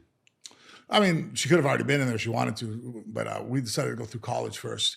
So when she was 17, she already was fighting MMA. But she wanted to go ahead and wrestle. She has like a dream of, you know, pushing wrestling, you know, as far as she can. And so luckily, we sat down with Dana because I was the only one that was backing her up on that. Be like, hey, look, you could, you know, the rest of your life to fight. Shit, I can still go fight. You know what I mean? Like, you know, but if you want to wrestle in the Olympics or push that to a high level, that's a much smaller window of being competitive, and let's focus on that first. And it's not like we're going backwards. It's not like she says she wants to go surf and then go fight. It's like, all right, well, you know, what are we going to learn surfing to help us out for fighting? You know, really, you know, I mean, whereas with, you know, she's wrestling at a high level, you know, and then converts over to fighting and puts fighting on the back burner. It's not really like she's walking backwards. She's only really solidifying a very strong aspect of her martial arts game. How many more years of school she got? She's in her junior year right now. So she has 2 more years or a year and a half. Yeah, she got plenty of time. Yeah. And I don't see nobody fighting her at that level, like amateur and stuff. It's hard. She's still amateur, right? No, we went straight to pro because there was no sense. We couldn't even get an amateur fight. And then we actually had problems with that too because we went 3-0. And then the plan was that each summer she would just take a fight. Well, last summer we were going to fight on the same card together on a UFL card. And then she made the world team. So she went and wrestled at Worlds. So then that didn't happen. And this last summer we scheduled a fight and girls pulled out. And it was just impossible to get her to, you know, it's so funny. Girls would call up and be, hey, we have a fight for you. This and that. Okay, cool. Who? And then also next thing you know, our manager says no. I'm like, okay. Yeah. Everybody's manager says no. Yeah, that's going to be the biggest hurdle, getting her opponents. Yeah, and then that's why actually like this last time, it was kind of, in the end, it ended up being more my fault than anything because we, at the very last second, Dana stepped in and we were able to get a fight. And one of the girls accepted it, and then I had another girl accept it that would have been on our card. So I was like, oh, well, I mean, shit, well, if we have a choice, let's lean towards this way. And then at the last second, the other girl pulled out. And then we tried to backtrack and go back with the other girl. And it was like, well, no, you know, we said yes 2 weeks ago. I was like, shit, all right, well, that's my fault. You know, I got greedy and tried to think, hold on to more. So I think next summer, we're just going to go ahead and let them just completely just go ahead and match it up. What about your son? What Cage? Yeah, Cage. Well, he's wrestling right now. He was playing football and wrestling. His mother loved him playing football because he plays for Gorman and stuff. So, you know, nationally ranked team. Yeah. He was starting as a sophomore as a linebacker, but now he's fully into wrestling. So he's won state now twice, third once. He's won twice. So last year. Yeah. So he's won state twice, third once, and this is his senior year. He's doing well, you know. It's good though, because for a little while there, he wasn't like, it was weird. I didn't think that would happen where like I'd sit there, go, hey son, do this way. And it's like, okay, yeah, right, Dad. I'm like, okay. And now though he's more all ears. He'll come home and we'll sit there and go over tape and watch things. And so on his feet, really good. He just actually got second at the Freak Show yesterday. Was doing well. I think he got taken down once. He took everybody down, let him up. His weak point right now is on his bottom game. People throw legs and just fucking like he just struggles with it. You know, the kid was a good leg rider, so the guy got on top, threw in legs, and just rolled him out for the match. So that's how he ended up getting second. But it's we'll have to work on that because but he wants to ultimately fight too. So he's probably going to push to college and wrestle there. But you know, to have something which is great because all my kids have gone private school. I've always pushed education. I always wanted scholar athletes. I never understood why in our culture we divide people's minds and bodies. You know, so they go, you're either a jock or you're a nerd. It's like, well, I'm going to be both. And I want to be an intelligent guy that can, still jump high and run fast and lift things up heavy and then read a book. It's not impossible, but it's hard though. It's hard. It's good balance. It takes a lot of balance. Yeah, and I think that takes a good family support system for sure. Yeah, I think also she's just realizing that like it's possible. I think sometimes we brainwash people to go, you're either one or the other. It's like, well, shit, why can't I be both? You know what I mean? That makes no sense. And so he's actually looking more in the medical area. So hopefully, he's in radiology. It's weird because he has some of his friends who are talking to him like, oh, don't do that, just fight. I'm like, okay, then what happens when you're 30 or 35? You're injured or it doesn't work out. Like fighting's still an entertainment sport. There's some luck involved into it. What's your backup plan? And then also too, not even a backup plan. Like when you're 40, what are you going to go do? You know what I mean? Like if you don't make commentary, you don't do anything like that. If you don't follow into a coaching or there's a lot of guys that fought that now they're waking up at 6 a.m. running a kickboxing class at the local gym for $50. You know what I mean? Like, it could be a sad life if you put your eggs all in one basket and you don't have any diversity. I agree with you because a lot of people get depressed when they retire, and athletes, we retire young. Yeah, and that was my problem when I was back in my heyday. I said, I want to retire at 35, and then when I got to 35, I'm like, what am I going to do for the rest of my life? Yeah. I mean, retirement's the rest of your life. Yeah, I think it's also difficult too because you guys play such a unique game that takes a toll on your body. I mean, every day we have a doctor of physical therapy in here. His name's Cody. We have a head coach, Yogi, who does boxing. We have Coach Perillo in here. And every day it's something. It's guys coming in here. They got hurt during sparring. They haven't even fought yet. I'm fighting, like you said, hurt, injured. We had Ash Silv come in here. He's got to go do stem cells or whatever. How's he doing? Good. I just saw him yesterday. So Ash Silv's one of our boxers. He was crushing his last fight, slipped up a little bit. But every day it's the same concept. You hear about these fighters who it's not their fault, but their injuries get prolonged. They have to keep fighting. And then next thing you know, they're forced to retire. Yeah. So it's even worse, because it's not something they choose. One thing I want to know is like back in the day, this was like pre-USADA. UFC seemed like everybody was running something and it was wild. Did you feel like the testing was like just not even there? Like it was just obsolete? Or was there testing but guys just didn't care? That's disrespectful to that. No, not him. I'm just asking in general because a lot of people talk about that genre. Well, when USADA came, I think everybody took testing real seriously. Before that, I don't think people did. Let him answer now. Well, he said he don't take offense to that question. I wasn't talking about. I'm just talking in general because a lot of people talk about the Brock Lesnar fight, how big he was compared to you. You were a big dude, but he was twice the size. I'm gonna tell you why I got offended for you because when he first saw you, he whispered, "He's like, oh damn man, he's looking jacked," and I know him. No, because I said I want you to look like this because lately you've been getting lean.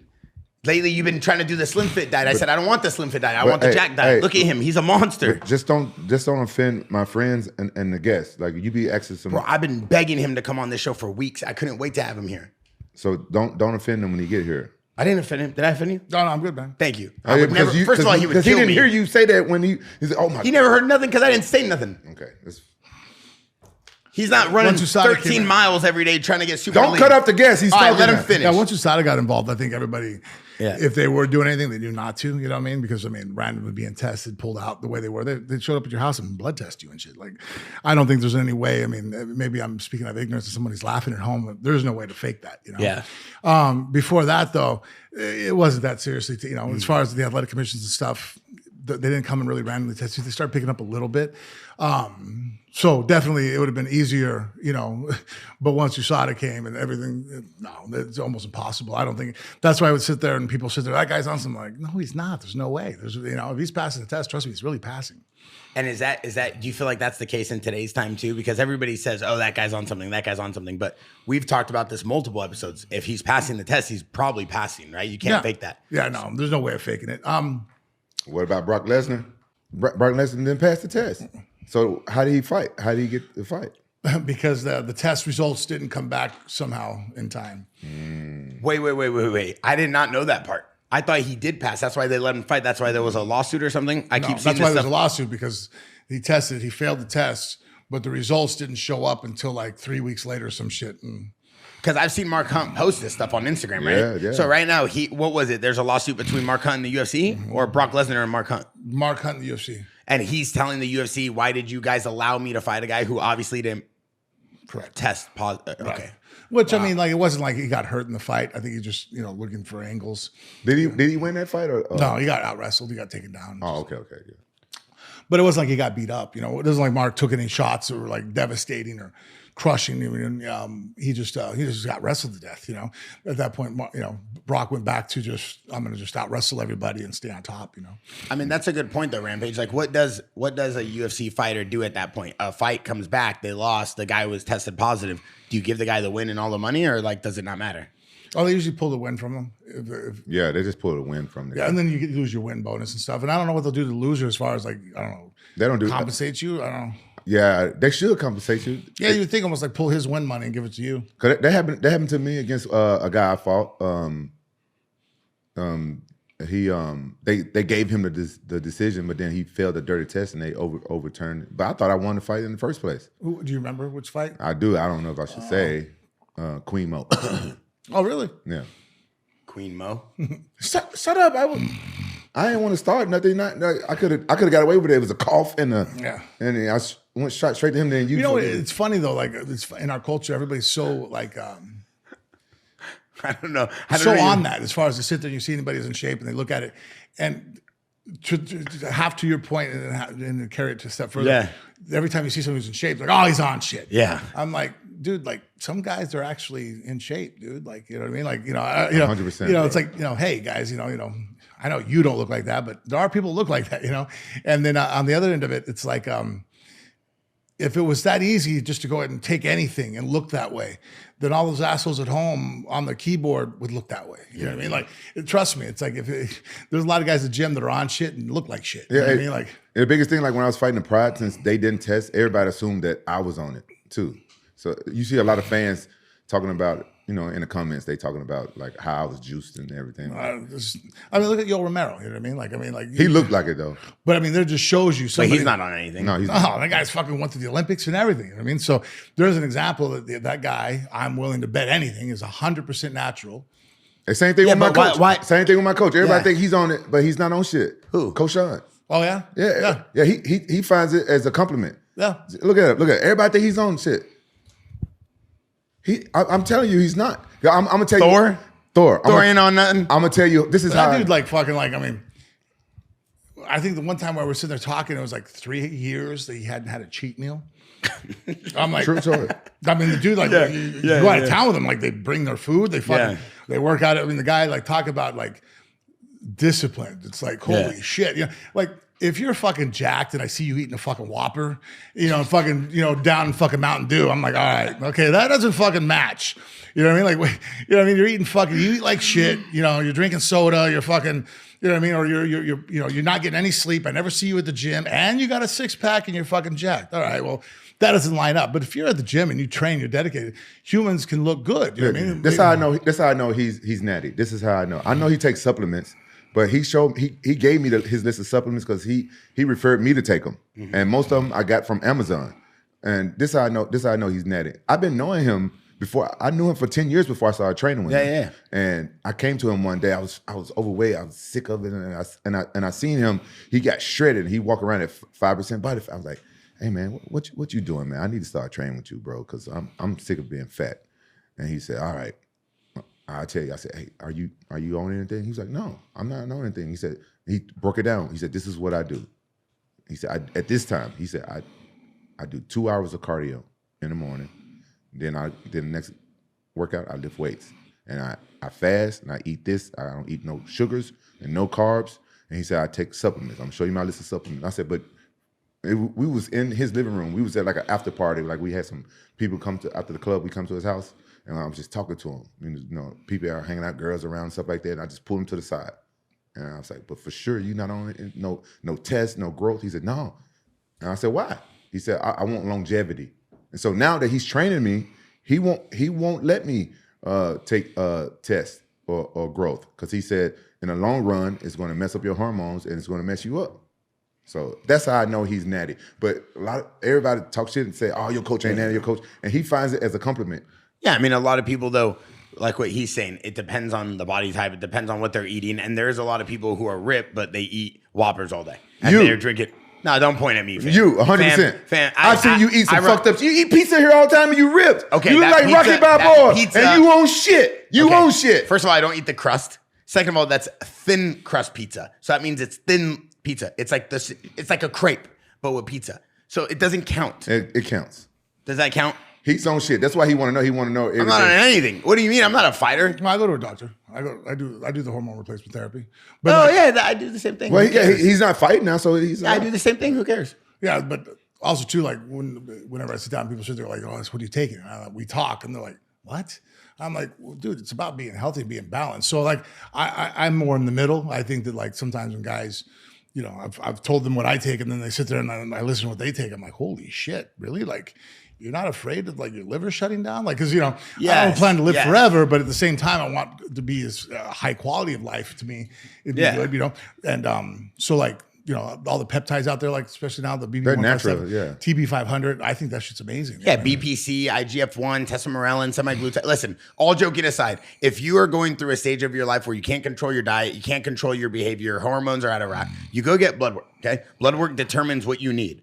If you don't abuse it and you do everything in moderation, you get on a nice cycle of tests, small dosages of, listen, I'm not saying to do this. I'm just telling you what people do. Okay. And then they get on a cycle of tests or they get on a cycle of semaglutide. They're able to curb their appetite and get to a platform and a base then take their training to the next level. I don't box because I want to be a fighter. I box because I don't like running. You know, I have a bad knee. So I do boxing for cardio.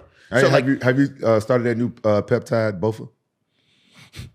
Bofa? Both of these nuts in your mouth. Did you see that one coming? Did you smirk? And I knew it was too late. I said I'm in too deep. Listen, we're going to move on. I got one more thing. First of all, I want to say thank you for coming on. Frank, I got to tell you something. You are the most requested guest on the Jackson podcast. Really? So it's a pleasure to have you here. Me and Rampage have been talking about this all week. I said, listen, we got a brand new podcast. I built this thing. I said, the first guy I want to have in here is Frank Mir. Awesome. And then I've been hitting you up all week. So I've been hitting you up for like a year, probably bugging you. I feel bad actually at this point. Well, no, it's okay. I suck at social media. So sometimes I'll get on there and about every 4 months I say, I'm going to get better at this and take it back from whoever controls it. And then I grab it and I get on there and I see all these, I try to catch up, and then I end up not going on there again for about 3 or 4 months. Yeah, he's Some the man. Not with it. Some people not with it. But he's the man. He always gets back to us. And I just want to let you know that group chat, that's not Rampage. That's me and my producer, Vinny. Yeah. So I just wanted to let you know, because I keep telling everybody you're in the group chat. It's how I get people to come here, because I know you ain't going to be you in the group scamming motherfuckers with my name. No, but because you too busy. You too busy. Come on. I don't be on social media like that much anymore, but I have to post, but I don't be on it like that, so I don't know. Yeah, and so one thing is the Jackson podcast, we have a Discord, and we let them ask us questions. And a lot of people want to know the UFC title fight against Tim Silva. Herb Dean stops it due to the broken arm, but at one point it seems like Herb might restart the fight, right? So we went back and watched it, and a lot of people are saying Silva is trying to play it off. What was going through your head? Did you think Herb was going to restart it? Did you already know you snapped the guy's arm? Did anything happen that we didn't see? I remember I went over to my corner, and they were sitting there and we were trying to figure out what's going on. I don't know, it popped. I kind of shrugged. I was like, oh, his arm popped. I felt it dislocate. So I thought maybe I just dislocated the elbow. But in hindsight, I'm glad they didn't restart it, because I had told my coach, all right, if they start the fight, I'm going to throw a left high kick as hard as I can. Just see what happens, because then when see if he blocks it. Which, good thing we probably didn't restart it, because his arm was broken. He had to put a plate in his arm. Had that had happened, then it probably would have been a much more gruesome finish, maybe into his career. Oh, damn! Can you imagine your arm just snapping right off? Yeah, it's broken in several places, and now I'm throwing a kick and it takes a shin. But you got to think like that in a fight. Either you or him. But yeah, damn, well, that's dirty though, Frank. No, it was just, to me, it's just like doing business. Don't disrespect our guests like that. Don't disrespect our guests. It's a fight. We comrades. It's a fight. Don't disrespect him like that. We can talk He's like doing that. whatever it takes to win. He's a 2-time heavyweight champion, one of the best to ever do it. If you Don't watch disrespect him. I have an exchange with Tim where I'm sitting there, and I think my trainer was starting to take my glove off, and he had unstrapped it. And Tim goes, "No, I'm like, hey, we can do this again." You know what I mean? I was just kind of I know he felt like the stop was just wrong, so I had just walked over. I was like, "Hey, I'm not going to duck you if this is improper. Immediately, you're the rematch. You know what I mean? Why would you not be?" And he goes, "No, we're doing this now. We're going to run it back." I'm like, "Oh." So I just started strapping my glove up again. I'm like, I guess I thought they were just doing it. I'm like, all right, cool. Fuck it. There goes your arm. I'm going to throw another kick. It's crazy. At that point, though, whose job is it to call it? Is it the fighter or the trainers? We ask everybody this. I've seen it on replays. Well, in that situation, the doctor called it. Yeah. Because Herb stopped the fight. Yeah. And he goes, "Oh, it's broken." And then the doctor was like, I don't know. Because it was actually that one girl that got in trouble. I don't know if she had a real license. There was a lot of weird shit that happened afterwards. That one, Margaret Goodwin or something. What did she do? Something about her license. I might be misspeaking, but we'll have to go back and look at it. There was something later on that her license wasn't, up to par. There's something wrong with what she did. The doctor that comes in the cage. She might not have been. She should not have been maybe in that position that she was in, or one of those fake diploma type things. Damn. But anyway, so Herb stopped it, and then that's why he was. It was funny. He was kind of yes, because when they showed the film of it breaking, he's all, "See you there," and that's when she finally looked up at the prompter, and they kept showing the replay of it snapping. She then, because Tim did such a good job of selling it, that they were going to go ahead and let the fight continue. She's like, because she was grabbing it, and he's like, "No, I'm fine. She's like, "All right, well, he says he's fine. I don't know. It doesn't seem like there's a problem." But I think she was grabbing his elbow, and where it was broken was at the forearm. So that's why, But then talking to Tim afterwards, his walking out, he's still trying to play it off, and I guess the pain really hadn't kicked in yet. So he says when he was walking down down out of the cage, he's putting his hands up, trying to, crowds behind him, and because his hands are up, one of the guys high fives him. He says he immediately puts his arm down. He says he almost screamed and cried right there. Like, we're in the locker room. He goes, "You didn't hear me?" I'm like, "No." He goes, "Dude, I was screaming." I was like, "Fuck, no, I didn't hear you. I'm sorry, man." Wow. Can you imagine your arm's broken? You go to snap. Oh, my, that would hurt. So I'm just figuring out now that Frank has broken a couple of people's bones in the UFC. Oh, I didn't even a few. Yeah, The bone collector. I think I'm probably the only person who's done it multiple times. I think everybody has, there's a few other guys that have broken a limb here or there. But going back to what I said earlier in the show, that's why like I've never held on to anything though. Like anytime anybody taps, I stop. I don't keep applying pressure. Now I don't let go because I've seen guys let shit go and then all of a sudden like the fight continues. But I always thought that was dirty to try to hurt somebody. Like, you sit there and I see some guys that like, crank on something and then like the guy's tapping and the referee's having to like fucking fight the guy off of him. I'm like, dude, that's bullshit. It's all about the intent. You never have the intent to break it. You just, or am I wrong? No, I'm that's what I think a submission should be. My intent's to break your arm. Wait, time out. Rampage, you might have hit it on the head on this one. What he's saying, you don't have the intent. He's backing you up. No, see, here's when most people practice submission, and this is the problem. Like George St. Pierre, when he armbarred Dan Hardy, I know why he didn't finish the armbar. As he's doing the armbar, he's like, "Are you gonna tap? Are you gonna tap? Are you gonna tap?" That's not how I think. When I grab an arm, I'm applying pressure. I'm like, okay, I'm gonna put pressure here. The arm's gonna shatter. You start to tap, it turns me off. Stop. Okay, cool. Okay, I'll stop. It's the same thing. Like as I'm throwing punches, my intent's to knock you out. If I hit you and you fall down, I don't keep punching you because my brain. Now, obviously, in certain situations, you can keep jumping on somebody and keep hitting them, but my mindset is, and that's how I train, is I'm applying pressure to, like, that's what my intent is. Like, what else am I doing when I'm grabbing your arm? I'm not trying to play uncle. I'm not trying to get it to hurt. I'm trying to destroy the limb. And then, but if you tap, I stop. That's okay, crazy. it's over with. You hear what he's saying? So most of us, when we doing jiu-jitsu, my intent when I do jiu-jitsu is to get them to tap. His intent to snap it so they'll tap. No, I snap it so you have one less limb. So that way when I go to your throat, I can choke you unconscious. He said it with a straight face. Yeah. That should be. Oh, you different. Yeah, well, here's the side. When we're out Straight here, face. I'm throwing strikes just to close distance or maintain distance, right? Once I grab you, it's to put you on your back or put you in a position where you're not on your feet because you're less athletic. Then to get a superior position on you. And then whatever gets between me and your throat, I just start shattering and breaking. So if I break your arm, you have one less arm, one less leg, till I can get to your throat, and then I strangle you. Bro, savage, bro. Strangle. Savage. But Use the word strangle. But you don't train like that though, huh? Well, yeah, and that's actually how I train, is that as I do a submission, I do it slow. So that way I just keep applying pressure. If you don't tap, I've broken guys' arms and legs in the gym before. In the gym? Yeah. Like training? Yeah. I believe it, bro. Because I'm going, in my mind, if I'm going really, really slow and I lock it up and I'm applying pressure, if you're not tapping, it's because I don't have the move then. Obviously, it's not working. Your limb's not in danger. If you're just one of those guys that doesn't want to tap, don't train with me because I'm going to fuck you up. I tap. If you catch me, I tap, start over. Fuck, how'd that happen? Let me fix that so that in a real fight, I can avoid that happening to me. This is training. It's like fucking someone taking fucking practice serious. It's like, dude, it's practice. You know what I mean? Like, it's not real. This is for training for the real thing. And so when I'm rolling with them, it's only happened a few times where I've applied a pressure on a hold and I'm going like, well, shit, I guess I don't have it. And next thing you know, their limb explodes. You know what I mean? I remember one time I did it to a guy.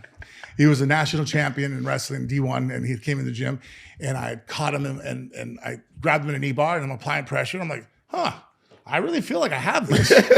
And next thing I know, his leg folds, right? And he screams. Forrest is rolling next to us over. And so we stopped, the guy's grabbing his leg and the guy goes, "Hey, bud, that was pretty stupid. You should have tapped." To the guy, like I look at Forrest, I'm like, I mean, salt in the wound, man. Like, you're right, you're not wrong, but at the same time, like I've never had my limb broken in practice. Why do you think people don't tap? Is it ego? Yeah, and I think it's dumb. That's why when people sit there and like they expect the guy applying the move to protect them, I'm like, no, man, stop having an ego and just fucking tap.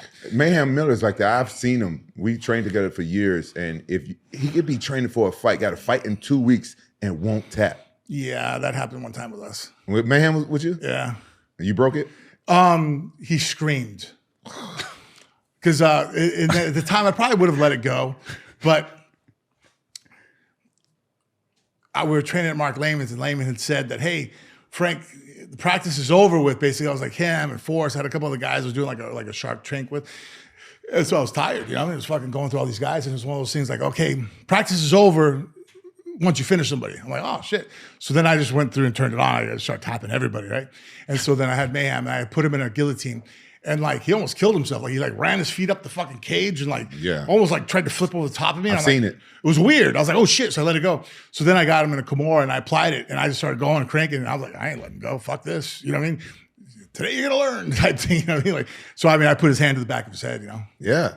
I've seen it in the gym. Well, Mayhem don't care, huh? No, hey, Mayhem, for some reason, it's just a big ego thing. When he got mad at me one time because he put me in a triangle choke and he couldn't tap me. Him and Tito bet. We talked about that. Yeah. Then, I don't know if you know the story. Tito and Mayhem had a bet that Mayhem couldn't choke me out in a triangle. It's hard to get me in a triangle. Well, you're a big cross section with your shoulders and trap and armpit area. Yeah. And he smacked me because he didn't tap me. And we got in a big fight. And I've seen him get shit like popped and break. Bro, he just broke it down in 2 seconds. Oh yeah, your shoulder. Frank did that in 2 seconds. Oh yeah, I told you, he's a master at jiu-jitsu. Frank, real quick, I know we keeping you on here longer than expected. There's a video of you when you beat Crow Cop, and I think it was the third round. You drop him with that knee, right coming up. A lot of people that we were asking, because we asked the podcast Discord, what do they want to hear from you? What do they want to know? They want to know how good were his kicks and how strong was he. So I wanted to just run you through that little quick scene right here when you drop Crow Cop. It's the third round. I think it's like a minute left. He comes in, he's swinging, clinches and you just drop him with that knee. So they want to know kind of how strong were his kicks and were you planning on finishing him with that move? Yeah, well, no, I didn't know the knee was. Obviously, I saw it and I threw it. As far as before I threw it, I know those would be the finishing move. No, I don't really actually think of any of my strikes as a finishing move. They're just, to me, as a setup to. In the end, I'm always looking for a choke because to me, it's the highest percentage that I always tell people. If you line 1,000 guys up and say, okay, you get 30 seconds with each one of them, can you knock them all out? I'm like, well, no. There's some guys in the world that, you can hit them with a fucking sledgehammer, they don't fall down. If you say, hey, can you choke 1,000 of them out? I'm like, you let me put the choke on? They're not going to, yeah, it's 1,000 for 1,000. You know what I mean? Like, you cut the blood off to the brain, like no one's like unchokeable. You know what I mean? No one's, his neck's too strong. You can't choke him. Like that guy's never been born yet, And so that's why in the end, to me, it's always about finishing with the choke. Look, man, in the wild, the prey, they lose strikes, and it's usually for mating rituals when things hit each other. They don't want to kill. Anytime you're a predator, you strangle, you go for the choke. You think about lions, tigers, bears, hawks, everything that wants to kill, it grabs, it clenches, it closes distance, and it goes for the throat. It takes the blood off to the brain, and that's how you hunt, that's how you eat, And so to me, that's the most efficient way for incapacitating humans. And so, but to the point, I remember he only landed like, I think 2 leg kicks. Yeah, so in the fight, he throws a kick, he catches me, and I kind of squat into it. Because at that time, my way of stopping the kick was to lean into it, so it wouldn't move my foot. So then I could try to throw a cross to knock you down. Mm-hmm. And then, boom, he hit me, and it kind of moved my foot, so I couldn't really turn my hips over to throw the cross. I was like, that didn't feel good. And then he threw a second one, and it caught me. And I was like, yep, that ain't happening no more. And then after he threw a third one, and you see me immediately, I start shin blocking, like, fuck that shit. That hurt. And so I think I took only probably, again, 2 kicks the whole fight that I actually landed on my thigh. And then I was like, all right, well, we're not going to take any more of those. We're going to block of them all or move the fuck out of the way. And so after the fight, though, I was in the hotel room, and we're sitting there in the family, everybody's hanging out. And my right leg that he had caught me with his left roundhouse was about twice the size of my other leg. I'm like looking at him like, fuck, man, I hope I don't get compartment syndrome. It was swelling up really, really tight, because I was like, that was only 2 kicks. Fuck, man, that guy hits hard. Yeah. Unbelievably hard. Wow. Yeah, I can imagine. The guy's probably one of the best kickers the sport of mixed martial arts has ever seen, right? Oh, yeah. And then last thing I got for you before we let you go is the infamous survival of Nogueira's guillotine. How did that happen? Well, actually, I don't remember it. It was funny. When I first woke up in the Kimura because we were sitting there.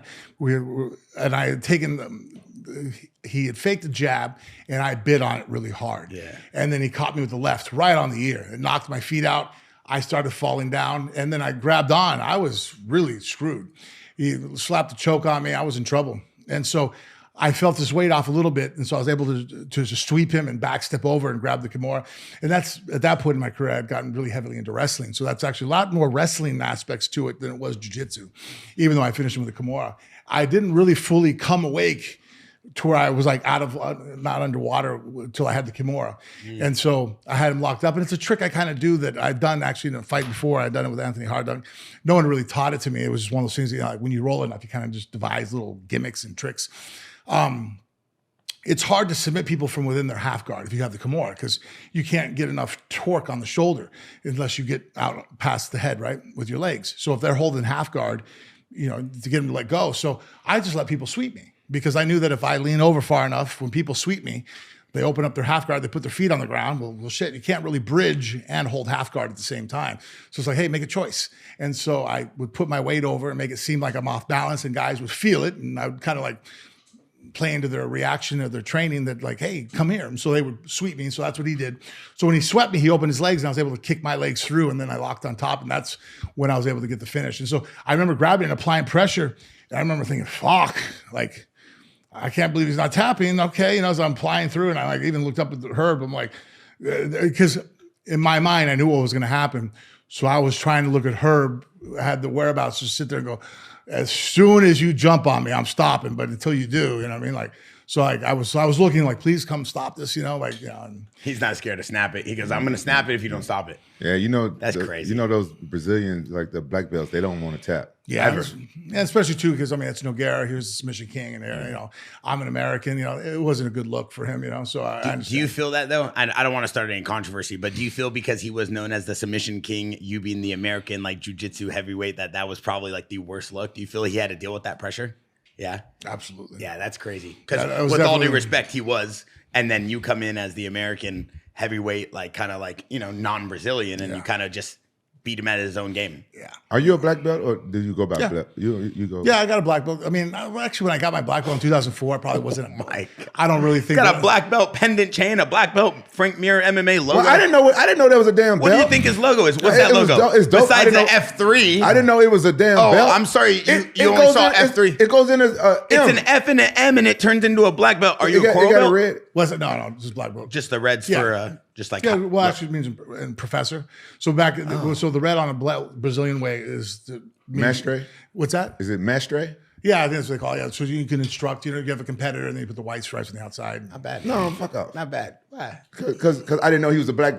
That's your boy. Like 20 what years. other guys are doing now, they do where they'll have the black belt, but they'll put a blue on it instead of the red. Wait, really? Yeah, because it means you're not a competitor. You're just like you're a black belt, but like you're a black belt at the gym. Like you do the techniques and stuff and training, and like some guys will say that's more self-defense orientated, than it is. Really? Yeah. So the red means you compete. Who do you get your belt from?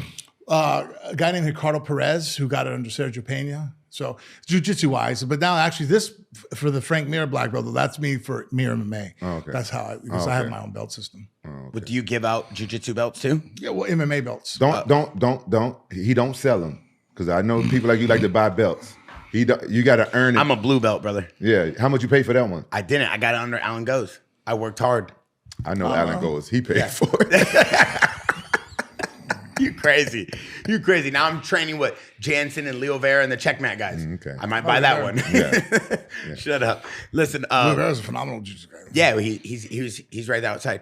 Because all the guys we sponsor his guys with Santo Studio with the no gi shorts and the Jackson chains with our new JX1 watch. I think you got the new JX1. Yeah, that was awesome, man. Thank you so much. So Leo has all his Checkmat guys were competing. He's also got an event coming up, the Super Cup at the hangar at the OC Fairgrounds. Oh no shit. Yeah. So hey, listen. First of all, I just want to say once again, thank you for coming on. It was incredible to hear from you. These are incredible stories, and I'm sure the MMA community loves it. They get to hear us bicker, and they get to hear from legends like yourself. Oh, dude, you're a legend. I'm just a fan. But it's an incredible time to have you guys sitting here together. Oh, thanks, man. Before I let you guys go, you're part of F3 too, though, right? Yes. So F3 Rampage, your drink. You guys doing this together? It's our drink. That's what I'm saying. So you guys are doing this together. This is You want to just talk about this for a sec? Yeah, energy drink that's healthy. Our caffeine comes from green tea, and Harrison, our CEO, he's big time into mental health, and so really put a lot of thought behind it as far as designing the drink to be on the mental health side. The other flip side of it is that half our drinks are for energy, but the other half are called our mood, which is what I really like because I'm not a big drinker, but I'll have a drink here and there, with the wife when we're out.